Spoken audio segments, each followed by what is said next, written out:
अंदर बहुत गहरे राज छिपे हुए हैं। चलो भाई, नमस्कार सुंदर निरंजन कुमार, कैसे हैं मेरे भाई? सारे बस दुरुस्त बढ़िया टनाटन। आशीष कुमार, डर सा लग रहा है थोड़ा थोड़ा। क्यों आशीष भाई, क्यों डर लग रहा है भाई? डरना क्यों है? जब मैं तुम्हारे साथ हूं तो क्या डरना भाई?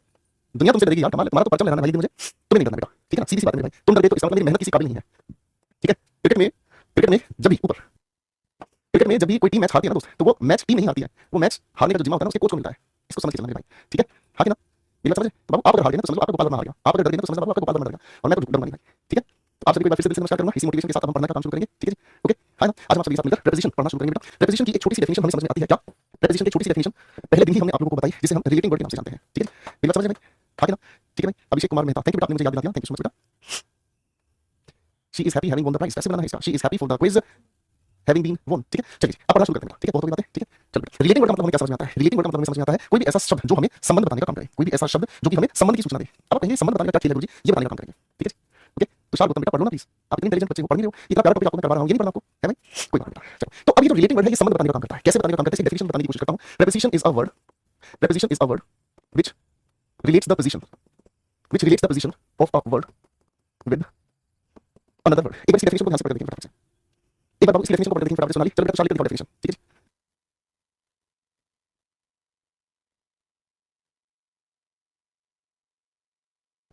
बेटा इसकी डेफिनेशन को लेकर दिखाएंगे सारे बच्चे। चलिए चलिए फटाफट से। आपकी बेटा प्रेपोजिशन एक अलग टॉपिक है, आराम से समझ आएगा, ध्यान से पढ़ना तो शुरू कुछ कर नहीं रहे, पहले ये मुझे समझ आ जाएगा। कैसी बात कर रहे हो भाई? अब आप जब इस डेफिनेशन को ध्यान से देखोगे तो मेरे बच्चों आप इस डेफिनेशन को देखने के बाद ये समझोगे कि यहाँ पर भी शब्द लिखा है, यहाँ पर भी हमारे सामने शब्द लिखा है, सर यहाँ पर भी हमारे सामने शब्द लिखा है। ये तो समस्या हो गई, ये तो समस्या हो गई। इसका मतलब हमें ये समझ में आता है कि जब हम प्रेपोजिशन की बात कर रहे होते हैं तो प्रेपोजिशन के अंदर तीन शब्दों का रूल है। प्रेपोजिशन के अंदर क्या है? तीन शब्दों का रूल है। अब ये तीन शब्द कौन से होते हैं जो आपस में रिलेट करने का काम करते हैं? क्या बोले हम? ये तीन शब्द हैं जो आपस में रिलेट करने का काम करेंगे भाई, ठीक है ना? अब ये रिलेट कैसे करते हैं, क्या है इनके रिलेट करने की जो जादुई ताकत है, मैं एक एक करके आपके सामने समझाना शुरू करूंगा, ठीक है जी? एक तो ये लिखा है हमारे सामने भाई, एक ये लिखा है हमारे सामने और एक ये लिखा है हमारे सामने। प्रोनाउन ने हमें ये चीज अच्छे से सिखाई है, प्रोनाउन ने ये चीज हमें अच्छे से सिखाई है कि कभी भी हम किसी एक ही शब्द को बार-बार नहीं लिखते, लेकिन यहाँ एक ही शब्द को तीन बार लिखा हुआ है। कुछ तो गड़बड़ है ना दया? कुछ तो गड़बड़ है। एक काम करते हैं, इस गड़बड़ को समझने के लिए मैं कुछ वाक्य आपके सामने लिख रहा हूं, ठीक है?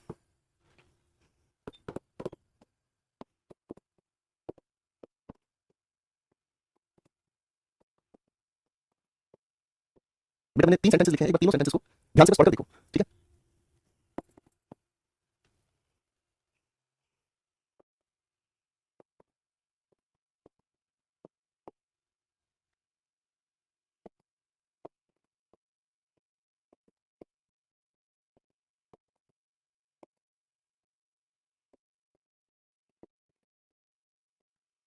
बाबू इन सभी लिखे हुए सेंटेंसेस को ध्यान से पढ़ना है भाई। जय कुमार चौबे नमस्ते भाई, पढ़ाई करो बाबू, पढ़ाई करो, ठीक है जी? शिवानी ठाकुर, शिवानी नमस्कार, नमस्कार सोनाली भाई। चलो थोड़ी सी मेहनत करो मेरे लिए भाई।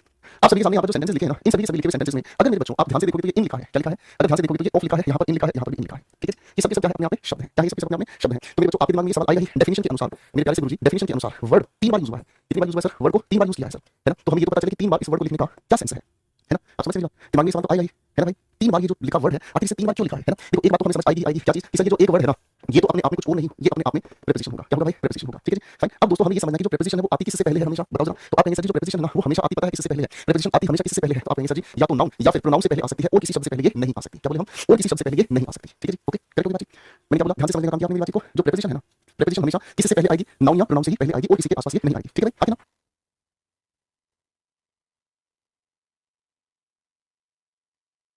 चलो भाई, अब मेरे बच्चों हमें ये दो तो आगे समझ में कौन से दो शब्द हैं? ये प्रेपोजिशन इज अ वर्ड, तो जो सबसे पहला लिखा ना, preposition is a word which relates the position, ये रिलेट कर रहा है इसकी। मैं एक बार ऊपर लिख देता हूं ना, मैं ऊपर लिख देता हूं, ठीक है ना? तो जो इस डेफिनेशन में पहला शब्द लिखा है वो प्रेपोजिशन है, दूसरा जो शब्द लिखा है वो नाउन या प्रोनाउन की पोजीशन को रिलेट करता है। अब किससे रिलेट करने का करता है? ये अपने आप में कितने शब्द होते हैं भाई? ये मैं आप लोगों को अब बताऊंगा बेटा। चार शब्दों से हम इसको रिलेट कर सकते हैं। कैसे चार शब्दों से रिलेट कर सकते हैं? इन लिखे हुए बातों को मेरे साथ मिलकर पढ़ना है भाई, ठीक है? तैयार है दोस्तों? ठीक है जी? शाबाश ऋषि। प्रेपोजिशन हमेशा किससे पहले आता है? नाउन या प्रोनाउन से पहले आता है। किससे पहले आता है बेटा? नाउन या प्रोनाउन से पहले। तुषार गौतम कहां गए बेटा? नजर नहीं आ रहा आपको? बताओ फटाफट से। Rahul is in the room. Sir इन अपने आप में प्रेपोजिशन है, हाँ कि नहीं? ये यूज किससे पहले हुआ है? नाउन से पहले यूज हुआ है। अब ये नाउन किसको रिलेट कर रहा है? आपको सर जी वो रिलेट कर रहा है इसलिए राहुल को, हाँ कि ना? क्योंकि ये अपने आप में लिंकिंग वर्ब है। लिंकिंग वर्ब का मतलब जो है वो यही है, यानी कि किसको रिलेट कर रहा है? राहुल अपने आप में एक नाउन है। बोलो हाँ, करेक्ट हो गया भाई? सवाल नंबर 2 पर ध्यान से देखते हैं क्या कहता है? राहुल केम इन द रूम। सब ध्यान से समझने का काम करना। ये इन कुछ और नहीं एक प्रेपोजिशन है। अब ये प्रेपोजिशन किससे पहले यूज हुई है? इस लिखे हुए नाउन से पहले यूज हुई है। अब ये रिलेट किसको कर रहा है? आप कहीं से रिलेट कर रहा है ये केम को। केम का मतलब आना। आना अपने आप में क्या है? एक एक्शन वर्ब है, हाँ कि ना? मेरी बात समझ में? यानी कि प्रेपोजिशन किसी नाउन से पहले आकर किसको रिलेट कर सकती है? या तो किसी नाउन को या किसी वर्ब को, हाँ कि ना? यानी कि ये रिलेट करने पर आए तो किसको रिलेट कर सकती है? मेरे बच्चों आपको सर जी ये नाउन को रिलेट कर सकती है ना? क्योंकि नाउन प्रोनाउन रिप्लेस कर सकते हैं एक दूसरे को, इसी वजह से सर जी ये रिप्लेस कर सकता है किसको? नाउन को या फिर प्रोनाउन को। दूसरे सेंटेंस में हमने क्या समझा? सर ये किसको रिलेट कर सकती है? एक वर्ब को रिलेट कर सकती है। यहाँ ये प्रेपोजिशन इस रूम से पहले आकर किसको रिलेट कर रही है? इस केम को रिलेट कर रही है, हाँ कि ना? क्या बात समझ में आ रही है? हाँ कि ना? कोई दिक्कत नहीं बेटा? बात समझ में आ रही है? कोई दिक्कत नहीं बेटा? अब अगर हम सवाल नंबर 3 की बात करेंगे, सवाल नंबर 3 हमें क्या कहता है? ठीक है, Rahul is safe in the room. ध्यान से देखना, राहुल हमारे सेंटेंस का सब्जेक्ट है जो कि नाउन है, इस अपने आप में एक लिंकिंग वर्ब है। इस लिंकिंग वर्ब की वजह से ये जो सेफ लिखा है एडजेक्टिव है, हाँ कि ना? ये इन हमारे सामने लिखा है ये क्या है? प्रेपोजिशन है। अब ये जो प्रेपोजिशन इस नाउन को रिलेट किसको कर रही है? आपको इसी से पहले आएगी एडजेक्टिव है कि नहीं भाई? बात समझे भाई? यानी कि हम प्रेपोजिशन किसी नाउन या प्रोनाउन के लिए यूज तो करते हैं, रिलेट किसको किया जा रहा है? एडजेक्टिव को। यानी कि बात समझ में क्या आई भाई? बात हमें समझ में आई कि रिलेट करने पर अगर ये आए तो ये किसको रिलेट कर सकता है? आप कहेंगे सर जी एडजेक्टिव को भी रिलेट कर सकता है, हाँ कि ना? क्या ये बात समझ में आ रही है? रवि भाई आप जैसा कहोगे मैं वैसा करूंगा बेटा, ठीक है, आप जैसा कहोगे मैं वैसा करूंगा भाई। रवि भाई को शिकायत हो रही है भाई, भाई कह रहा है कि सिलेबस बहुत फास्ट चल रहा है, रिवीजन का टाइम नहीं है, रिवीजन करने का टाइम तो दो, ठीक है भाई, आज से आप छुट्टी कर लेते हैं 5-6 दिन की, आप रिवीजन कर लो भाई, ठीक है भाई। और बताओ कोई और परेशानी, कोई और परेशानी बताओ। मेरी तरफ से परेशानी का कोई वो नहीं होगा बेटा, कारण ठीक है ना। एक बात बताओ बेटा, अगर मैं आपकी कभी भी किसी दिन एक्स्ट्रा क्लास लेता हूं तो उस एक्स्ट्रा क्लास के लिए मैं भी तो अपने घर परिवार को छोड़ कर आता हूं, बताओ। एक कहानी के हमेशा दो पहलू होते हैं, समझ रहे? एक कहानी के हमेशा दो पहलू होते हैं रवि भाई, ठीक है ना। एक कहानी का पहलू आपने बता दिया कि सर हमारे पास रिवीजन करने का टाइम नहीं मिलता है, ठीक है, आप बहुत फास्ट सिलेबस खींच रहे हो, ठीक है, कोई दिक्कत नहीं है। इसी कहानी का दूसरा पहलू क्या है, बाबू मैं आपकी क्लास को पढ़ा रहा हूं तो मैं भी तो अपने घर परिवार से दूर हूं, बताओ समझे कि नहीं समझे? मैं भी तो आपके लिए एफर्ट्स लगा रहा हूं, समझे कि नहीं समझे? ठीक है, टाइम सबके पास है भाई, टाइम सबके पास है। आपके पास अगर पूरे दिन का हिसाब में बनाऊंगा ना बेटा तो 24 घंटे को 4 हिस्सों में बांट लो, 6 6 6 6 ये 6 घंटे ही आपकी नींद के हैं, इसको जीरो कर दो, आपके पास ये टाइम बचा बेटा। 6 से 6.5 घंटे में आपके पास आराम से नींद पूरी करने के अलावा काम करने की कोशिश करो तो हो जाएंगे भाई। 7 घंटे में आपकी सारी क्लासेस खत्म हो सकती हैं, बचे 12 घंटे में आपके पास टाइम नहीं है ना भाई, तो फिर तो आप गलत जगह पे जंग लड़ने आ रहे हो भाई, ठीक है, आप गलत जगह पे जंग लड़ने आ रहे हो भाई, ठीक है, समझ में भाई। आपको इतने समय के अंदर जो सारी मेहनत करनी है ना, इतने समय के अंदर जो मेहनत करनी है, ये आपको 12-15 साल पिछले जो आपने स्कूल कॉलेज में पढ़े ना, वो 12-15 साल की जो मेहनत आपने की दोस्त, ये वो सारी कमियों को पूरा करने के लिए कोचिंग होती है, वरना आपको कुछ ऐसा अलग से पढ़ाई नहीं ना। मैं आपको वही चीज पढ़ा रहा हूं जो आपने स्कूल कॉलेज के टाइम में ध्यान से पढ़ी, क्या मेरी बात समझ है? तो ये आपकी समझ की बात होती है, आपके लिए मेहनत कर रहा हूं, आप मेरे साथ मेहनत करना चाह रहे हैं, आपके दिल से शुक्रिया। मेहनत नहीं कर रहे हैं तो इस बात के लिए अपने मन में मोटिवेशन जगाओ कि यार ये इंसान हमारे लिए मेहनत कर रहा है तो हमें भी तो मेहनत करनी पड़ेगी, क्या मेरी बात समझ है? बाकी दोस्त आपकी चॉइस, आप मुझे कहोगे 5 दिन की छुट्टी कर दो, मुझे क्या दिक्कत है यार, मैं 5 दिन की छुट्टी कर देता हूं, कोई दिक्कत नहीं है, टेंशन फ्री रहो भाई। अब इस प्यारे से खेल से हमें क्या समझ में आया, इस प्यारे से खेल से हमें समझ में आया ये जो वर्ड का तीसरा नाम लिखा है ना वो ये शब्द है। अब थोड़ी सी बात को समझ के देखते हैं ध्यान से, मैंने आपके सामने 3 वाक्य लिखे हैं भाई, इन तीनों वाक्यों को ध्यान से देखकर बताओ और मुझे बताओ बेटा ये जो प्रीपोजिशन है वो किसको रिलेट कर रही है, जल्दी से। नहीं नहीं सॉरी बोलने की जरूरत नहीं है रवि भाई, सॉरी बोलने की जरूरत नहीं है। एक आम इंसान में और एक सिलेक्शन लेने वाले इंसान में बस इतना ही फर्क होता है। आम इंसान उतना ही चाहता है काम करना जितनी उसकी कैपेसिटी है, सिलेक्शन लेने वाले इंसान वो होते हैं जो उस एफर्ट से बाहर निकल कर मेहनत करते हैं, बस इतना ही फर्क है। आप ये बात समझ रहे हैं? जिसे सिलेक्शन नहीं लेना वो उतना ही पढ़ना चाहिए जितना उसका शरीर उसका दिमाग उसको अलाउ करता है, समझ रहे? सिलेक्शन लेने वाला अपने शरीर और अपने दिमाग की कैपेसिटी से ज्यादा एफर्ट्स लगाएगा, समझ रहे? तो एक या दो कदम जो आप आगे एक्स्ट्रा चल लेना उसी से सारा डिफरेंस है भाई, नहीं तो कोई बात नहीं, ठीक है। तो शायद एडवर्ब की बात, एडवर्ब में भाई यहाँ प्रीपोजिशन की बात चली तो मैं एडवर्ब की गाने गा रहा हूं, यही तो बर्बादी की कहानी है कि सामने सत्संग चल रहा है रामायण के बारे में, तुम पूछ रहे हो महाभारत के बारे में, यही तो दिमाग खराब करने वाला कॉन्सेप्ट है तुम्हारा। कितनी बनानी बेटा, यूट्यूब की क्लास नहीं है बेटा, 3 सवाल दिए, ये पूछा मैंने बेटा, इसमें बताओ किसको क्या रिलेट किया जा रहा है, उस बात का मजा लेने सवाल एडवर्ब से पूछ रहे हो बेटा, अच्छी बात career. Rahul is afraid of snakes, snake लिखा ना, ठीक है भाई। राहुल अपने सब्जेक्ट है जो कि नाउन है, इस अपने लिंकिंग वर्ब है, लिंकिंग वर्ब के बाद लिखा हुआ ये अपने एडजेक्टिव है, ठीक है भाई। सर ये अपने एक प्रीपोजिशन है जिसको रिलेट कर रहा है स्नेक्स को, किसके साथ, इसलिए अफ्रेड को, यानी कि ये हो गया हमारे सामने कुछ और नहीं एडजेक्टिव, क्या हो गया अपने एडजेक्टिव, करेक्ट है ना, करेक्ट हो गया भाई, कोई दिक्कत नहीं। सर हमारे सामने लिखा Shreya in the room saw Mansi और यहाँ लिखा Shreya saw Mansi in the room, इन दोनों में क्या फर्क है भाई, इन दोनों में क्या फर्क है? सर हम समझने की कोशिश करते हैं तो ये अपने आप में प्रीपोजिशन है और ये हमारे सामने लिखा हुआ नाउन है, करेक्ट है भाई। अब सर ये प्रीपोजिशन इस लिखे हुए नाउन को किसके बारे में रिलेट करना सिखा रही है, इस लिखे हुए नाउन के बारे में, ठीक है जी। अब सवाल को देखते हैं, sir Shreya saw Mansi in the room, ठीक है जी। अब सवाल को समझने की कोशिश करना, यहाँ पर ये जो लिखी हुई प्रीपोजिशन है ये इस लिखे हुए नाउन को किसके साथ रिलेट कर रही है, इस लिखे हुए नाउन के साथ रिलेट कर रही है, बात समझे भाई। अब सवाल नंबर 5 और 6 के बारे में अगर मैं थोड़ा सा डिफरेंस समझने की कोशिश करूं, ठीक है ना, ठीक है भाई फाइन। अगर हम इन दोनों को ध्यान से देखने की कोशिश करें क्वेश्चन नंबर 5 और 6 को तो हमें एक डिफरेंस समझ में आएगा। यहाँ सवाल नंबर 5 में कमरे में कौन है, श्रेया, देखा किसको, मानसी को, फिर से समझना। यहाँ इस लिखे हुए सवाल के अंदर कमरे में कौन है, आप कहेंगे श्रेया है और देखा किसको, मानसी को, ठीक है जी। यानी कि श्रेया कमरे में थी, उसने देखा किसको, मानसी को, मानसी हो सकता है कमरे से बाहर हो सकता है कमरे में, मानसी की लोकेशन हमें नहीं पता चलेगी, राइट। सवाल नंबर 2 की तरफ हम ध्यान से देखेंगे, 6 की तरफ ध्यान से देखेंगे तो श्रेया ने देखा किसकी ओर, मानसी की ओर, श्रेया ने किसको देखा बेटा, मानसी की ओर देखा है। अब मानसी कहां थी, कमरे में थी, तो यहाँ इस वाक्य में मानसी की लोकेशन तो कंफर्म हो गई है। अब श्रेया कमरे के अंदर भी हो सकती है, श्रेया कमरे के बाहर भी हो सकती है, क्या आप बात समझ रहे हैं, हाँ कि ना, कोई दिक्कत नहीं भाई, यहाँ तक बात हमें समझ में आ गई, करेक्ट है। अब अगर हम थोड़ा सा इस चीज को और अच्छे से समझने का काम करते हैं मेरे बच्चों, अगर हम इसी बात को थोड़ा और अच्छे से समझने की कोशिश करते हैं तो हमें ये प्यारी सी बात समझ में आई कि सर जी जब भी कोई नाउन या प्रोनाउन से पहले प्रीपोजिशन आती है तो वो रिलेट करने का काम किसको कर रही होती है, या तो वो रिलेट करने का काम कर रही होती है नाउन या प्रोनाउन को, हाँ कि ना, या फिर वो रिलेट करने का काम कर रही होती है किसको बेटा, वर्ब या एडजेक्टिव को। तो यहाँ से फर्क क्या समझ में आया, यहाँ से हमें एक प्यारा खूबसूरत सा फर्क समझ आया कि जब हम इनको रिलेट होते हुए देख रहे हैं ना, जब हम इनको रिलेट होते हुए देख रहे हैं तो हमें क्या चीज खूबसूरती से समझ में आ रही है, बताओ बताओ। तो हम कहेंगे सर जी अगर ये नाउन या प्रोनाउन की विशेषता बता रहे हैं तो हमारे सामने ये जो लिखा हुआ पूरा का पूरा, ये जो लिखा हुआ पूरा का पूरा फ्रेज है जब नाउन या प्रोनाउन की विशेषता बता रहे हैं तो इसी वजह से ये क्या हो गया, सर ये लिखा हुआ प्रीपोजिशन इस नाउन या प्रोनाउन से किसकी विशेषता बता रहा है, नाउन या प्रोनाउन की विशेषता बता रहा है। तो आप कहोगे सर जी अगर ये नाउन या प्रोनाउन की विशेषता बता रहा है तो इसी वजह से ये क्या बन गया, सर एडजेक्टिव फ्रेज बन गया, क्या बन गया भाई, एडजेक्टिव फ्रेज बन गया, मेरी बात समझ में आ रही है, हाँ कि ना, क्या बन गया, thank you very Joshi, thank you so much बेटा, क्या बन गया अपने में, आपका एडजेक्टिव फ्रेज बन गया, ठीक है। समझने की फिर से कोशिश करो, सर अगर नाउन या प्रोनाउन की विशेषता बताने वाली की बात हम करें तो वो क्या कहलाता है, एडजेक्टिव कहलाता है। तो ये जो प्रीपोजिशन के साथ जुड़ा हुआ जो पूरा का पूरा फ्रेज है नाउन प्रोनाउन की विशेषता बताएगा तो एडजेक्टिव फ्रेज बनेगा, बिल्कुल ठीक होगी बात। ठीक इसी तरीके से अगर प्रीपोजिशन से जुड़ा हुआ ये नाउन प्रोनाउन विशेषता बताने पर आए तो वर्ब या एडजेक्टिव की विशेषता बताएगा तो यही अपने आप में क्या कहलाएगा, एडवर्ब फ्रेज कहलाएगा, क्या कहलाएगा बाबू, एडवर्ब फ्रेज कहलाएगा, ठीक है। तो आज के बाद अगर कोई आपसे ये चीज पूछे, अगर आपसे कोई बात आज के बाद ये पूछे मनदीप कुमार कि प्रीपोजिशन नाउन या प्रोनाउन से पहले लगकर क्या काम करते हैं, फिर से सुनना मेरी बात को, अगर आज के बाद आपसे कोई पूछे कि प्रीपोजिशन नाउन या प्रोनाउन से पहले आकर क्या काम करते हैं तो आपको एक ही बात कहनी है कि सर ये नाउन या प्रोनाउन से पहले आकर उसे या तो एडजेक्टिव फ्रेज बनाते हैं या उसे एडवर्ब फ्रेज बनाते हैं, ठीक से बता दोगे, बोलो हाँ, ठीक से बता दोगे, अरे बोलो हाँ। इस बात को मैं यहाँ बीच में फिर से आपके सामने लिख रहा हूँ, ठीक है जी। अगर किसी वर्ब या एडजेक्टिव के बाद प्रीपोजिशन लिखकर हम नाउन या प्रोनाउन के साथ जोड़ने का काम करते हैं तो ये अपने आप में एडवर्ब फ्रेज बनता है, याद रखोगे मेरे भाई, ठीक है। दूसरी बात हमें क्या समझ में, अगर हम किसी नाउन या फिर प्रोनाउन के साथ, अगर हम किसी नाउन या प्रोनाउन के साथ प्रीपोजिशन लगाकर नाउन या प्रोनाउन को जोड़ते हैं तो ये पूरा का पूरा फ्रेज नाउन प्रोनाउन की क्वालिटी बताने की वजह से क्या बनता है, एडजेक्टिव फ्रेज बन जाता है, क्या बन जाता है दोस्तों, एडजेक्टिव फ्रेज, करेक्ट होगी बातचीत, यहाँ तक बात अच्छे से क्लियर होगी, अरे हाँ ना, यहाँ तक बात आपको अच्छे से समझ में आ गई, कोई दिक्कत नहीं भाई, हाँ कि ना। अब मैं आपके सामने 2 सवाल लिख रहा हूँ, 2 सवालों में आप मुझे ये बताना कहाँ किस तरह से प्रीपोजिशन एडजेक्टिव एडवर्ब फ्रेज कैसे बना है, ठीक है ना, चलो।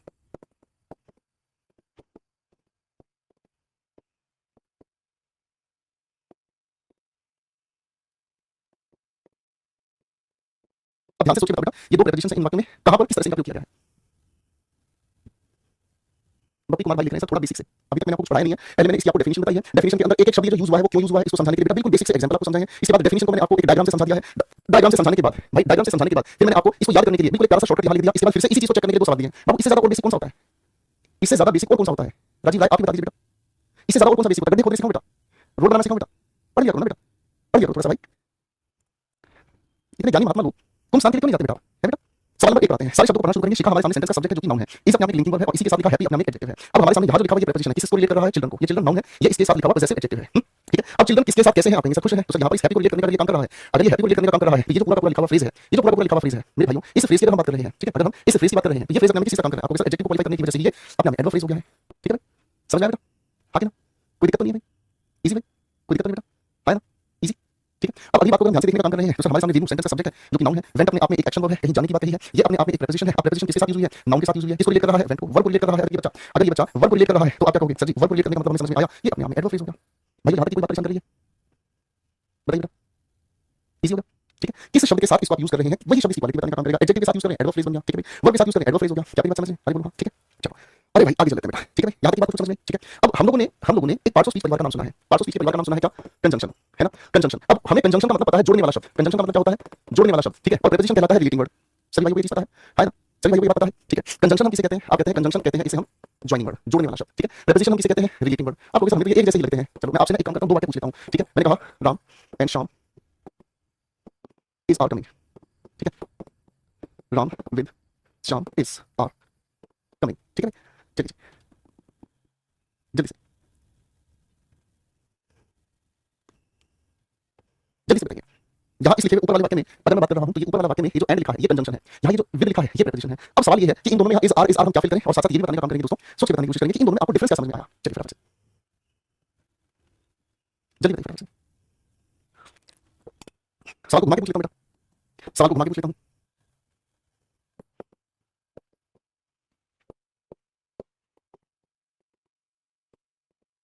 इन दोनों सवालों में ठीक है जी, विद एंड कहां फील करोगे? लो भाई सवाल को घुमा के पूछ लेते हैं। अब इन दोनों की अगर बात कर रहे हैं, प्रीपोजिशन और कंजंक्शन एक जैसे ही शब्द लगते हैं, इनमें छोटा सा फर्क होता है। जो कंजंक्शन होता है ना मेरे बच्चों, जो कंजंक्शन की डेफिनेशन है वो हमें समझाती है क्या? ज्वाइन करने वाला शब्द। अब ज्वाइन करने का मतलब क्या हुआ सर? इससे पहले दो शब्द हो, दो फ्रेज हो, दो सेंटेंसेस हो, ये इनको आपस में जोड़ने का काम करता है। कौन? कंजंक्शन जोड़ने का काम करता है। ठीक है। क्या कर रहा है? आपस में जोड़ने का काम कर रहा है। ठीक है। अब मैं पहले वाक्य में जोड़ने की कोशिश करूं, एक मैं और एक तुम है, और हवा में जादू है, आरज़ू बेकाबू है, रह न जाए बात बाकी। ठीक है भाई साहब, प्लूरल हो गया है कि नहीं? लेकिन हमें ये भी तो पता है दोस्तों, हमें ये भी तो पता है दोस्तों, जब आप प्रीपोजिशन की हम कर रहे होते हैं तो प्रीपोजिशन ऐसा खूबसूरत शब्द है ये सिर्फ और सिर्फ नाउन या प्रोनाउन के साथ ही जुड़ता है। ठीक है भाई, है कि ना? और जब ये नाउन या प्रोनाउन के साथ जुड़ता है तो ये अपने आप में या तो एडजेक्टिव का रूप ले लेता है या एडवर्ब का रूप ले लेता है। समझ रहे हैं? इसका मतलब हमें ये भी तो बहुत अच्छे से पता है कि प्रीपोजिशन के बाद जो भी नाउन या प्रोनाउन लिखा हुआ होता है, नाउन प्रोनाउन ही हमने बताया कि ये हमेशा किस केस में आता है? ऑब्जेक्टिव केस में आता है। ठीक है ना जी? बात समझ रहे हैं? ऑब्जेक्टिव केस में आता है। ठीक है ना? यानी कुल मिलाकर ये अपने आप में विशेषता बताने का काम करता है। ठीक है ना? विशेषता बताने का काम करता है। ठीक है। आपने आज तक कभी भी ये चीज नहीं समझने की कोशिश की होगी। बात समझ रहे हैं? आपने आज तक कभी भी ये समझने की कोशिश नहीं की कि प्रीपोजिशन और कंजंक्शन में क्या फर्क होता है। हम हमेशा इनको यही सोच कर चलते हैं, जैसे लेते हैं, है ना? सूरज भाई कह रहे हैं बैकलॉग बहुत ज्यादा हो गया इंग्लिश का। बाबू अपनी पिछली क्लासेस देखो, समझ रहे हैं? इस बात में कोई बड़ाई नहीं है कि पिछली क्लासेस पेंडिंग और लाइव क्लास में आके मेरे साथ बतिया रहे हो। नहीं, अपनी पिछली क्लासेस को पूरा करो। समझदार आदमी को यही करना चाहिए। ठीक है ना? इस क्लास को छोड़ो, अपनी पिछली क्लासेस को बिल्कुल सिंसियर तरीके से पूरी करके चलेंगे। ठीक है बाबू? अब भाई इस सवाल में हमें क्या समझ में आया? प्रीपोजिशन के बाद ये ऑब्जेक्टिव केस हो गया, है ना? ये किसको रिलेट कर रहा है? इस नाउन को। नाउन है ये अपने आप में, यही सेंटेंस का सब्जेक्ट है ना? अब इस नाउन की विशेषता बताने वाला ये क्या होगा? अपने आप में एडजेक्टिव फ्रेज हो गया। अब इस सब्जेक्ट के अनुसार इस आ जाएगा, कोई भी बात मुश्किल नहीं है। ठीक है भाई? पंकज यादव बेटा आप बार-बार हरकत कर रहे हो सिर्फ अपना नाम बुलवाने के लिए। बाबू पढ़ लो ना प्लीज यार, टैब पकड़ेगा टीचर आपके। पंकज भाई का थैंक्स सर जी, आपको एग्जाम की हमसे ज्यादा चिंता है। ये बच्चा कम से कम 20 बार ये कमेंट लिख चुका है, सिर्फ नाम बुलवाने के लिए चीज हरकत कर रहा है। बेटा नहीं अच्छा लगता है ऐसे, नहीं अच्छा लगता ना वैसे। क्वेश्चन पूछने के बाद क्वेश्चन का जवाब नहीं दोगे, ये लिख रहा है एग्जाम के लिए हमसे ज्यादा सीरियस। कौन सी बड़ाई वाली बात है इस बात में? बताओ। क्या अपने मम्मी पापा को जाकर कह सकते हैं मम्मी पापा बहुत अच्छा हमारे को खाना दे रहे हो, हमारी चिंता कर रहे हो। मम्मी पापा कहेंगे मारो साले को, पढ़ लेना अपना पढ़ाई करके अपना करियर बना। झूठी बातों में पड़े हो यार, पढ़ लो ना भाई, टाइम पास करना छोड़ दो बेटा। अब इन दोनों सवालों के आंसर बनाते हैं। कैसे आंसर बनेगा? सर इन दोनों को आपस में कनेक्ट कर रहे हैं तो किससे करेंगे? सर यहाँ पर प्लूरल हो गया, इसी वजह से एन से कनेक्ट कर देंगे, जोड़ देंगे। राइट? यहाँ हमें इस हैज को किसके अनुसार यूज करना पड़ा? राम के अनुसार, तो फिर कोई दिक्कत नहीं है, सिर्फ यहाँ भी लगा देंगे। तो प्रीपोजिशन और कंजंक्शन में बच्चों डिफरेंस समझ में आ गया भाई? प्रीपोजिशन और कंजंक्शन थोड़ा सा डिफरेंस समझ में आ गया बेटा? ठीक है, कोई दिक्कत नहीं है ना? ओके, इजी डिफरेंस समझ में आ गया? चलिए थोड़ा सा आगे। अरे भाई कमेंट को हर बार इग्नोर करता हूं भाई, लिखते ही रहते हैं, पूरी स्क्रीन भर देते हैं। मेरे को शर्म आती है कि कौन सी दुनिया में घूम रहे हैं भाई। मानते हैं ऐसे कमेंट भर देते हैं बिल्कुल लिखते हैं यार। वो सारे बच्चे पढ़ रहे थे, पता नहीं ये कौन सी दुनिया में घूम रहे हैं भाई, क्यों नहीं मानते हैं भाई बच्चे। चलो भाई, अब हमें यहाँ तक क्या चीज समझ में बेटा? प्रीपोजिशन की डेफिनेशन क्या होती है, प्रीपोजिशन किसी भी वाक्य में काम कैसे करती है, डेफिनेशन को डायग्राम से भी हमने समझा, इससे सीधे शॉर्टकट भी हमने बनाया, और डेफिनेशन को फिर से वाक्य में काम करते हुए हमने समझा। फिर हम लोगों ने समझा कि कंजंक्शन और प्रीपोजिशन कुछ मिलते जुलते शब्द हैं। मैंने कहा प्रीपोजिशन और कंजंक्शन, मेरी बात समझ में आ रही है? प्रीपोजिशन और कंजंक्शन एक दूसरे के साथ कुछ मिलते जुलते हमें लग रहे होते हैं, लेकिन इनमें छोटा सा फर्क होता है, वो आज हम लोगों को समझ आया। अब मैं थोड़ी सी बात आप लोगों के साथ मिलकर आगे लेकर चलने की कोशिश करूंगा। ठीक है, चलो भाई, नाउन पढ़ा है आप लोगों ने, है भाई? नाउन पढ़ा है आप लोगों ने बेटा? इसका जरा प्लूरल बनाकर दिखाओ फटाफट से बेटा। जरा इन शब्दों के नाउन पढ़ा है ना लोगों ने भाइयों? ठीक है जी, ओके। आप एक बार इन लिखे हुए शब्दों के जरा प्लूरल बनाकर दिखाओ। हमने नाउन पढ़े हैं ना भाई, अच्छे से पढ़े हैं, है ना? हमने नाउन अच्छे से पढ़े हैं, थोड़ा सा प्लूरल बनाकर दिखाओ फटाफट से।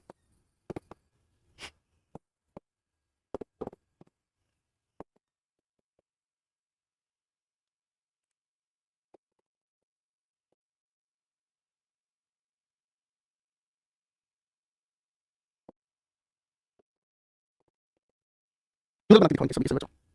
शाबाश, बहुत बढ़िया, नाइस नाइस नाइस। कैरियन बहुत अच्छे बेटा, बहुत अच्छे। विवेक, राधा, लालू, आकाश, अनन्या, सोनाली, बहुत ही बढ़िया। साथी शर्मा, प्रिया सिंह, नाइस। अनन्या सिंह, मानसी राजपूत, राय, राजीव, नाइस। तन्मय यादव, बहुत बढ़िया। पंकज यादव बेटा, शाबाश, नाइस। नीता गुप्ता, बहुत बढ़िया। निर्मल कुमार, नाइस बेटा, सभी बच्चों को पता है। अब देखो आप सभी बच्चों ने ना नाउन में मेरे साथ ये सब कुछ पढ़ी है ना? नाउन में हमने जब इनको प्लूरल बनाने का काम किया था, तब हमने क्या लॉजिक लिखा था इनके पीछे कि प्लूरल बनाने के लिए हमने यही सीखा था बच्चों। प्लूरल के लिए हम क्या कर रहे होते थे ना? प्लूरल के लिए हम एस या ईएस को सफिक्स कर रहे थे। ठीक है ना? इसके साथ एस को जो हमारे मुख्य शब्द हैं, मेन वर्ड के साथ, ऐसा ही कुछ पढ़ा था मेरे भाई लोगों ने? हाँ जी बच्चों, ऐसा कुछ पढ़ा था हम लोगों ने? याद है कि नहीं? आर्यन भाई, प्रवीण कुमार भाई, यही पढ़ा था हमने। अब ये चीज हम लोगों ने पढ़ी थी, है ना? अब प्लूरल बनाने से पहले एक बार थोड़ा सा ध्यान से देखोगे तो यही तो आ रही है सामने, ये प्रीपोजिशन के साथ लिखा क्या हो गया है? इस ब्रदर की विशेषता यानी एडजेक्टिव हो गया है। और आपको ये चीज बहुत अच्छे से पता है कि कभी भी हम किसी एडजेक्टिव के साथ एस लगाकर प्लूरल नहीं बनाते। क्या बोले हम? समझ रहे भाई? लक्ष्मी पटेल जी, साक्षी भाई, याद है? कुछ याद है? फिर से एक बार इस बात को याद रखना, हम लोग कभी भी किसी एडजेक्टिव के साथ ऐसे जोड़कर उसको प्लूरल नहीं बनाते, हम उसको कभी भी प्लूरल नहीं बनाते। ये तो सभी भाई को याद होगा, मतलब नाउन की इतनी बेसिक बात याद नहीं तो फिर तो मतलब हमारा कोई फायदा ही नहीं है, समझे भाई? करेक्ट याद है? तो हमें समझ में आ गया गुरुजी एडजेक्टिव का प्लूरल नहीं बनाएंगे, हम प्लूरल बनाने के लिए नाउन का ही तो प्लूरल बनाएंगे। ब्रदर्स इन लॉ हमने लिख दिया गुरुजी, खत्म, यही नाउन है, ये सारा अपने नाम है, एडजेक्टिव का प्लूरल बनाएंगे गुरुजी।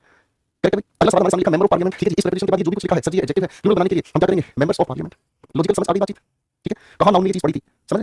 कहां नाउन में ये चीज पड़ी थी, कहां प्रेपोजिशन की वजह से हमने उसका रीजन समझ लिया, है ना? पासर बाई पे प्रेपोजिशन है, हम क्या कहेंगे? पासर्स बाई, ठीक है जी? कमांडर इन चीफ, सर ये प्रेपोजिशन के साथ लिखा है, सर ये अपने आप में एडजेक्टिव होगा, इसीलिए हम इसका प्लूरल क्या बनाते हैं? Commanders in chief. आगे लिखा जनरल मैनेजर, सर मैनेज के साथ ईआर जोड़ने की वजह से कॉमन नाउन ये एडजेक्टिव है, एडजेक्टिव का प्लूरल हम बनाते ही नहीं है, तो जनरल मैनेजर्स हम लोगों ने लिख दिया। बोलो हां, करेक्ट है? यहां तक की बात समझ आ गई भाई? अगला सवाल लिखा father in law, sir preposition के साथ एडजेक्टिव है, हमने इसको कैसे लिख दिया? Fathers in law. खत्म हो गई बात, कोई डरने की बात नहीं है बेटा, इजी होगा, हाँ कि ना? हम लोगों ने ये चीजें नाउन में पढ़ी थी, नाउन में पढ़ते वक्त हम लोग इन चीजों को सीधा नियम के तहत पढ़े थे बेटा, आज प्रेपोजिशन में हमने इसको डिटेल में समझा दिया कि ऐसा क्यों होता है। अच्छे से क्लियर हो गया भाई, हाँ कि ना? अच्छे से समझ आ गई भाई? ओ भाई सिखा दो, ठीक है? चलो अब मैं सोच रहा हूं दो चार क्वेश्चन और आपको देता हूं, ठीक है? मैं सोच रहा हूं दो चार क्वेश्चन और आपको दे रहा हूं, ठीक है? आई ब्लैंक शी हैज, कुछ सेंटेंसेस लिख रहा हूं प्रेपोजिशन और कंजंक्शन को लेकर, थोड़ी सी मुझे अभी आपके ऊपर कॉन्फिडेंस नहीं है, ठीक है ना? थोड़ी सी मुझे कॉन्फिडेंस आप लोगों के ऊपर नहीं है, मुझे कॉन्फिडेंस दीजिए, ठीक है ना? बताओ बेटा इसमें कहां पर विद और कहां पर एंड भरेंगे, ठीक है? दोनों सेंटेंस मुझे थोड़ा सा आपके ऊपर यकीन नहीं हो रहा है, ठीक है? फादर्स इन लॉ का मतलब ससुर जी होता है बेटा, बता भाई,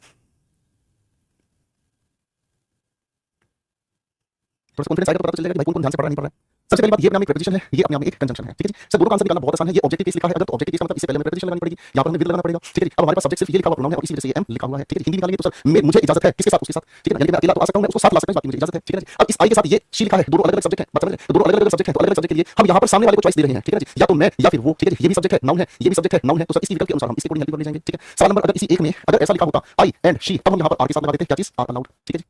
बात समझे भाई? आगे ना अब ये जैसे ये होता है कि यहाँ पर इस एक को और इस एक को आपस में जोड़ा जा रहा है, आर लगा कर दिया जा रहा है, तो कंजंक्शन और प्रेपोजिशन में बहुत छोटा सा फर्क होता है, ठीक है जी? प्रेपोजिशन का तो सीधा सा बेसिक नेचर है, क्या सिर्फ उसे एडजेक्टिव या एडवर्ब फ्रेज बनाना और उसे कोई काम नहीं है, समझ गए भाई? हाँ कि ना? ठीक है भाई? करेक्ट है? प्रेपोजिशन का तो सीधा सा नियम है, ये सिर्फ और सिर्फ नाउन या प्रोनाउन से ही पहले आ सकते हैं, करेक्ट है? प्रेपोजिशन का सीधा नियम क्या है? इनको एडजेक्टिव या एडवर्ब से पहले हम यूज नहीं कर सकते, बिल्कुल सीधा इनका, इनको कोई इधर उधर ज्यादा सोचने की आवश्यकता नहीं है, करेक्ट है? हाँ कि ना? प्रीति क्या ये और तो ऑप्शन नहीं था, यही तो मेरा स्टाइल था आपको विकेट दिलाने का। नहीं आप क्या समझते थे हर बार मैं बिल्कुल फुल क्वेश्चन दूंगा तुमको, है? क्या सोच रहे थे तुम? हल्के फुल्के ललन फलन क्वेश्चन देंगे तुमको, बेहोश भी तो करेंगे ना भाई, ठीक है? मजा आएगा ना भाई, ठीक है ना? चलो भाई ये भी हमें बात समझ में आ गई, रिवीजन करवा देता हूं, देखो आगे चलने की जरूरत हमें केवल तब पड़ेगी जब हम पीछे सारे कॉन्सेप्ट अच्छी तरह से मेहनत करके आएंगे, ठीक है जी? ओके, दो शब्द लिख रहा हूं जरा इनके प्लूरल बनाकर दिखा दीजिएगा, दो शब्द आपके सामने लिख रहा हूं, प्लूरल बनाकर दिखा दीजिए फटाफट से, ठीक है ना? प्लूरल बनाकर दिखा दीजिए फटाफट से। प्रशांत चौहान भाई कह रहे हैं आप कॉन्फिडेंस चेक कर रहे थे सर, बिल्कुल बिल्कुल, जो यहाँ नहीं सीखा वो कहीं नहीं सीखेगा बेटा, मुझे तो फिर दुरुस्त होकर चलना ही पड़ेगा ना बेटे, है ना बेटे? मैं कैसे तुम्हें छोड़ सकता हूँ?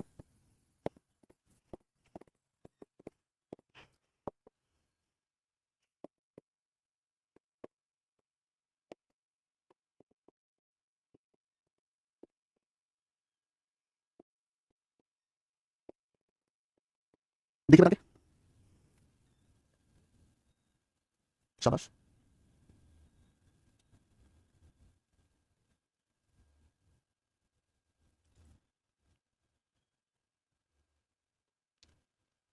आप क्वेश्चन को ध्यान से देखना, यूरल बनाना है तो देखो दिमाग में चीज को अच्छे से समझ चलना, ये जितनी भी कहानी मैंने आप सभी के सामने लिखी है, ये सारी सारी कहानी अपने आप में किनके बारे में थी? कंपाउंड नाउन के बारे में।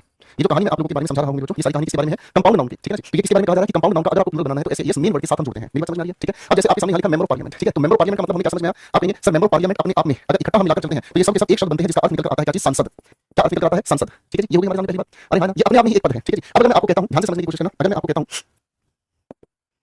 कार्स ऑफ चाइना, तो यहाँ पर ये एक शब्द नहीं बन रहा, यहाँ इसका अर्थ क्या बन रहा है? चीन की गाड़ियां या चीनी गाड़ियां, ठीक है जी? इसका क्या है? या तो चीन की गाड़ियां या चीनी गाड़ियां, मेरी बात समझे? इसका मतलब यहाँ अलग यहाँ अलग यहाँ अलग, इन तीनों का अलग अर्थ है, मेरी बात समझे? ठीक है जी? यहाँ तीनों का अलग अर्थ है, ये अपने आप में कंपाउंड नहीं है, ये अपने आप में समास नहीं है, ये अपने आप में एक समास है, कंपाउंड है, ठीक है? ये फर्क याद रखेंगे तो थोड़ी सी बात समझ आएगी। क्लास इंचार्ज का मतलब क्या कहते हैं हम? इसे हम कहते हैं कक्षा अध्यक्ष, ठीक है ना? यानी कि जो कक्षा को संभालने का काम करता है, समझे? बट है ना? ये अपनी कक्षा को संभालने का काम करता है, इसका प्लूरल बनाने के लिए हम कहते हैं क्या? Classes in charge. खत्म हो गई बात। लुकर ऑन, सर इसे हम कहते हैं दर्शक, तो इसका प्लूरल बनाने के लिए हमें कहना होगा क्या? लुकर्स ऑन, कोई दिक्कत नहीं। अब चेयर्स ऑन दिस टेबल, हाँ सर ये अलग शब्द है, ये प्रेपोजिशन अलग है, ये शब्द अलग है, ठीक है ना? यानी कि इस मेज पर रखी कुर्सियां, समझ रहे हैं? तो इसके अर्थ में क्या होगी कहानी? प्रेपोजिशन के बाद ऑब्जेक्ट, यही सब्जेक्ट है, इसलिए यहाँ पर आप लोग क्या कर देंगे? ऐड कर देंगे, ठीक है? ठीक है भाई, हाँ ना? समझ आ गई बात? Sir the president of these clubs, इसका मतलब क्या हो गया? आप कहेंगे सर प्रेसिडेंट अलग है, ऑफ अलग है, दीस क्लब्स अलग है, हमें ये पता चला प्रेपोजिशन के बाद ये ऑब्जेक्ट केस है, ये किसकी विशेषता है? इस प्रेसिडेंट की, और यही हमारे सेंटेंस का सब्जेक्ट है। अब इस सब्जेक्ट के अनुसार हमें क्या लगाना होगा? इस लगाना होगा, करेक्ट है? समझ आ गई भाई? समझ आ गई भाई? बोलो हाँ, अच्छे से समझ आ गई, परेशान तो नहीं कर रही है? ओके, बात समझ आ गई? चलो भाई ये भी मेरे बच्चों को बात अच्छे से समझ में आ गई, ठीक है? तो कई बार हम ऐसे शब्दों को लेकर परेशान होते हैं, ठीक है? तो हमें इनको लेकर परेशान बिल्कुल नहीं होना है, ओके? फाइन।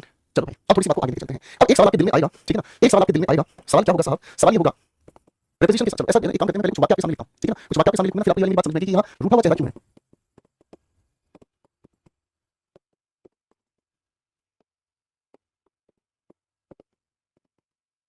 आज बिल्कुल बेसिक से पहले प्रेपोजिशन की सारी इंट्रोडक्शन समझाऊंगा आपको, ठीक है ना? अगली क्लास में ही हम आप लोगों के साथ मिलकर प्रेपोजिशन के पार्ट्स को एक एक करके समझेंगे, ठीक है? फाइन।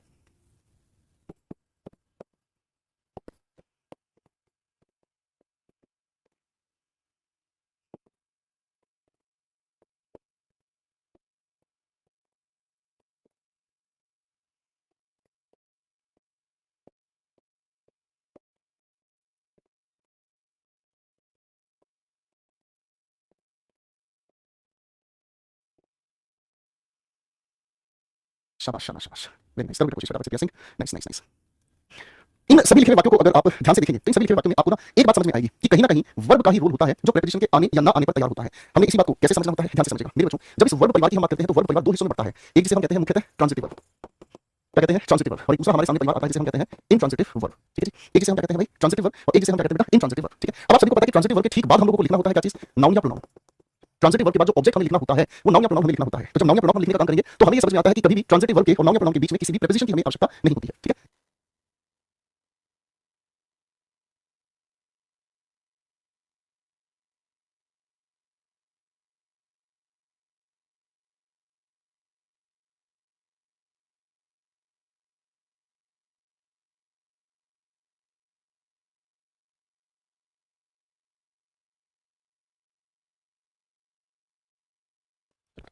दूसरी बात हमें क्या समझ आती है मेरे बच्चों, जब इंट्रांजिटिव वर्ब की हम बात करते हैं देखो नाउन प्रोनाउन क्यों आता है, क्योंकि इसके बाद हमें जो आंसर मिलता है क्या या किसी से मिलता है। देखो अगर आपने पिछले टॉपिक रिवाइज नहीं किया है तो आप थोड़ी सी आपको मुश्किल आ सकती है। अगर पिछली क्लासेस आपने ठीक से रिवाइज की है तो आप इन क्लासेस को खूब अच्छे से एंजॉय करेंगे, मजा लेंगे भाई। जब इंट्रांजिटिव वर्ब हमारे सामने लिखी होती है तो इंट्रांजिटिव वर्ब के ठीक बाद हम लोगों को लिखा हुआ क्या चीज चाहिए, हम लोगों को लिखा हुआ चाहिए एडवर्ब। क्या लिखा हुआ चाहिए एडवर्ब, ठीक है भाई। अब अगर दोस्तों इसी के आधार पर मैं ये कहूं कि इसके साथ हम नाउन या प्रोनाउन लिख देंगे तो क्या करेंगे, आप फिर से नाउन या प्रोनाउन से पहले एक काम कर दो, एक प्रेपोजिशन इसके साथ लगा दो। जैसे ही आप इसके साथ प्रेपोजिशन लगाओगे ये जुड़कर अपने आप में क्या बन जाएगी, एडवर्ब भी बन जाएगी, है कि नहीं। क्योंकि इंट्रांजिटिव वर्ब के बाद हमें जो आंसर चाहिए ना वो हमें आंसर चाहिए कहां, कैसे, कब या फिर क्यों, इनके साथ हमें आंसर चाहिए। समझ आई बात भाई, समझ आई मेरी बात भाई। थोड़ी सी बात को अब यहीं से हम समझने की कोशिश करते हैं, ध्यान से देखना। अगर मैं कहूं आपके सामने राज पेड ब्लैंक द बिल, बताओ इसके अंदर कोई प्रेपोजिशन आएगी या नहीं आएगी, ठीक है। मैं कहता हूं राज स्लेप्ट ब्लैंक द रूम, इन दोनों में बताओ कहां प्रेपोजिशन आएगी और कहां प्रेपोजिशन नहीं आएगी। पंकज यादव, अपने पास होते हैं, पिटाई करता, फिर आपको हजारों बार समझाने के बाद भी आज भी आपकी आदत नहीं सुधरी भाई। जरा एडजेक्टिव प्रैक्टिस चल रही है भाई, लगी दुनिया में कोई पड़ा है, मत करो बेटा, मत करो, क्या करोगे बेटा। बात प्रेपोजिशन की चली भाई, एडजेक्टिव प्रैक्टिस कर रही हो, कैसे काम कर रहे हो यार। कोई बात नहीं, मतलब क्लास की पढ़ाई सबसे ज्यादा इंपॉर्टेंट है। सबकी लाइफ में प्रेशर होता है बेटा, हर किसी को हर रोज कुछ ना कुछ सुनने को मिलता है। आपको भी शादी के लिए प्रेशर झेलना पड़ता है, हर किसी को झेलना पड़ता है बेटा, ठीक है। आज से हजारों साल पहले भगवान श्री राम ने भी वनवास काटा था, उनकी लाइफ में भी बहुत सारी प्रॉब्लम्स थी। जब भगवान की लाइफ में कोई प्रॉब्लम्स है तो हम तो फिर भी इंसान है, हमारी लाइफ में भी प्रॉब्लम्स होगी, लेकिन आपको अपना मतलब मेहनत करना नहीं छोड़ना है। सिलेक्शन पाना है तो सिलेक्शन पाना है, ठीक है दोस्त, ओके। अब देखो इन सवालों के आंसर्स को ढूंढते हैं। क्या कहता है राज ने अदा किया क्या, पेड़ के बाद हमें क्या जवाब सीधा मिलता है, बिल, यानी कि ये एक ट्रांजिटिव वर्ब है और बिल ट्रांजिटिव वर्ब होने की वजह से हमें यहाँ कोई एनपी का मतलब कोई नो प्रेपोजिशन, कोई भी प्रेपोजिशन की आवश्यकता नहीं है। मेरी बात समझ, ठीक है। अब अगर मैं आपको ये कहता हूं, यहाँ सवाल नंबर 2 की बात मैं कहता हूं, ठीक है ना, राज स्लेप्ट, राज सोया, आप इस लिखे राज सोया, सोने के बाद हमें किसी ऑब्जेक्ट की जरूरत नहीं है क्योंकि इंट्रांजिटिव वर्ब है ना भाई। जब इंट्रांजिटिव वर्ब है तो ऑब्जेक्ट की जरूरत नहीं है। अब जबरदस्ती के साथ अगर हम किसी भी नाउन को चिपकाएंगे तो नाउन के साथ प्रेपोजिशन हमें लगाकर, कोई भी प्रेपोजिशन हमें लगाकर इसके अंदर एडवर्ब वाला बिहेवियर लगा देना पड़ेगा। जी बात समझ आ रही, ठीक है, बात समझ आ रही बेटा, करेक्ट हो गया बेटा। आगे ना एक सवाल पूछता हूं,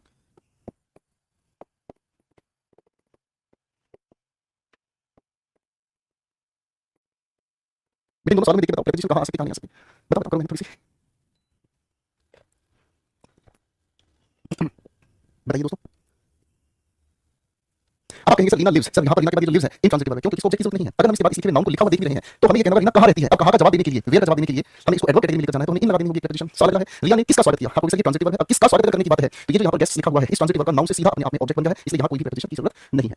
अच्छे से समझ आ गया, ठीक। अब ये सारी बात अच्छे से आपको समझ में आ गई तो बिल्कुल क्लियर सोच के चलना कि केवल इंट्रांजिटिव वर्ब के साथ ही हम प्रेपोजिशन लगाकर नाउन प्रोनाउन लिखते हैं। अब ये सवाल आपके सामने लिखे हैं क्या है भाई, ये जो रोटू महाराज थे ना ये बेसिकली कंफ्यूजन दूर करना चाहते थे, किसी से कंफ्यूजन दूर करना चाहते थे। Transitive verb versus intransitive verb के आधार पर प्रेपोजिशन का प्रयोग होता है या नहीं, उस कंफ्यूजन को दूर करने का सवाल था। अब एक बार इन सभी के आंसर बना दिखा दीजिए दादाजी। आगे सारी चीजें बताऊंगा बेटा, एड का यूज कहां होगा, इन का यूज कहां होगा। Patience baby, patience, relax boys, सबको पता चल जाएगा कि कहां कौन सी प्रेपोजिशन यूज होनी है। Just chill chill just chill.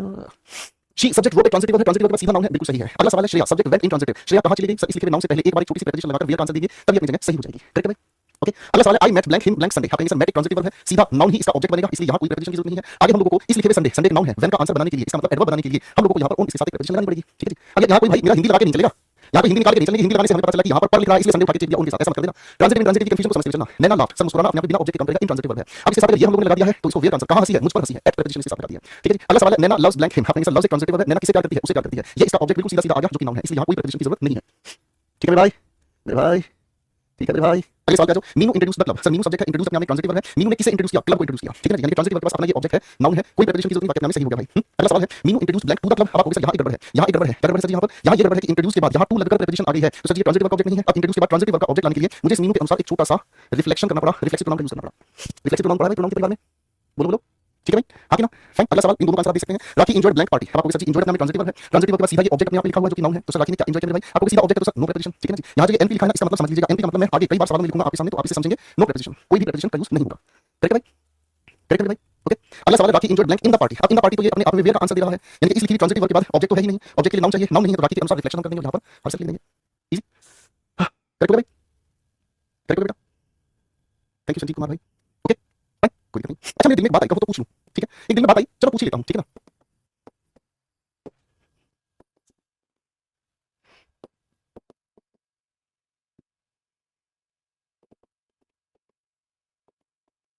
एक वाक्य मैंने आपके सामने लिखा है, क्या इस वाक्य में कुछ कर सकते हैं आप लोग? ये तो प्रोनाउन की बात हो गई। बेटा सारे टॉपिक आपस में कनेक्टेड हैं, सारे टॉपिक आपस में कनेक्टेड हैं। नाउन, प्रोनाउन, एडजेक्टिव, एडवर्ब सब टॉपिक आपस में कनेक्टेड हैं। कोई टॉपिक अपने में अलग नहीं है, ठीक है? कोई भी टॉपिक अपने में अलग नहीं है, सब आपस में कनेक्टेड हैं। ठीक है भाई? सारे टॉपिक आपस में रिलेटेड हैं। इसलिए जब भी आप कोई बीच में बातें करते हो तो आपको हमेशा ये कहते हो बेटा पेशेंस रखो, आगे इसी के बारे में डिटेल में समझेंगे। ओके? अब इस सवाल को हम देखते हैं तो पढ़ते हैं मेरे भाई। देखो मोहन अपने आप में एक सब्जेक्ट है जो कि नाउन है। बॉट एक ट्रांजिटिव वर्ब है। मोहन ने क्या खरीदा? ट्रांजिटिव वर्ब का सीधा-सीधा आंसर आ गया है ये नाउन जो कि एक ऑब्जेक्ट है कि नहीं? यानी कि यहाँ पर हमें कोई भी प्रीपोजिशन की आवश्यकता नहीं है, ठीक है? अब अगर यहाँ तक का वाक्य अपने पूरा हो ही गया है, ठीक है जी? यहाँ तक का अपना वाक्य पूरा हो ही गया है। अब यहाँ तक का जो वाक्य है अपने आप में पूरा हो ही चुका है, तो इस नाउन के बाद जबरदस्ती फिर से ये नाउन लेकर आना होगा, है ना? ये तो संभव है नहीं। अब इस लिखे हुए नाउन को हम क्या चीज एक प्रीपोजिशन लगा देंगे यहाँ पर और इसी की वजह से यहाँ से लेकर यहाँ तक हमें जवाब किसी का दिया वेयर का। सर मोहन ने स्कूटर खरीदा, कहाँ से खरीदा? आपने कहा करोल बाग से खरीदा। यानी कि इस नाउन को वेयर का आंसर देने के लिए फ्रॉम हमने इसके साथ लगा दिया, इसी वजह से एडवर्ब हो गया। खाली ये संडे लिखा हुआ अपने आप में नाउन है, ठीक है जी? संडे तो एक दिन का नाम है ना, ये नाउन है खाली, ठीक है ना जी? अब अगर मैं इसी लिखे हुए संडे से ठीक पहले यहाँ पर ऑन लगा देता हूँ तो बाबू ये सारा का सारा जो आंसर हमें दे रहा है वेयर का आंसर दे रहा है और इसी वजह से एडवर्ब बन गई, ठीक है? समझ में आई बातचीत? हाँ कि ना? यहाँ तक की बात समझ में आई, ठीक है? अब इस लिखे वाक्य से हमें क्या समझ में आया? बताओ। इस लिखे वाक्य से समझ में आया कि सब्जेक्ट के बाद ट्रांजिटिव वर्ब है तो सीधा ऑब्जेक्ट आ जाएगा, बात खत्म। सब्जेक्ट के बाद अगर ट्रांजिटिव इसको लिख देता हूं बेटा, ठीक है ना? ये बहुत अच्छे कांसेप्ट हैं, आप लोगों को बहुत दूर तक मदद करेंगे समझने में, ठीक है भाई? यहाँ सारी रिवीजन करा देता हूं। पहली बात हमें क्या समझ में आई? सब्जेक्ट के बाद ट्रांजिटिव वर्ब है तो इसके बाद हम सीधा ऑब्जेक्ट लिख देंगे, ठीक है जी? सब्जेक्ट के बाद अगर ट्रांजिटिव वर्ब है हमारे पास और इसके बाद अगर एक ऑब्जेक्ट लिख दिया है जो कि नाउन है तो वाक्य अपने में सही है। अब अगर इसके बाद फिर से कोई और नाउन, फिर से इसके बाद कोई और नाउन, ठीक है ना? लिखा हुआ हमें मिल जाए तो हमें मजबूरन इसके साथ क्या यूज करनी पड़ेगी? प्रीपोजिशन। क्या यूज करनी पड़ेगी? प्रीपोजिशन। समझ गए? ताकि ये सारे के सारे मिलकर अपने आप में एडवर्ब या एडजेक्टिव का रोल प्ले कर सके। ये बात समझ में आ गई बेटा? ये बात समझ में आ गई बेटा? आगे ना? करेक्ट है, ठीक है ना? फिर ये बात हमें समझ में आ गई तो एक और बात मैं आप लोगों को समझा दे रहा हूं, क्या चीज कि अगर हमारे सब्जेक्ट के बाद इंट्रांजिटिव वर्ब लिखी हुई किसी नाउन के साथ हमें देखने को मिल जाए तो हमें मजबूरन इस लिखे हुए नाउन से पहले एक प्रीपोजिशन यूज करनी पड़ेगी ताकि ये एडवर्ब का काम कर सके। बात अच्छे से समझ में आ गई बेटा? बोलो, ठीक है? तो पहले यहाँ तक की बात अच्छे से पढ़ लिया बेटा, रिवीजन करके बेटा। प्रीपोजिशन की आज हमने बिल्कुल ग्राउंड लेवल की सारी कांसेप्ट्स को रिवाइज किया है, ठीक है? बिल्कुल धीरे-धीरे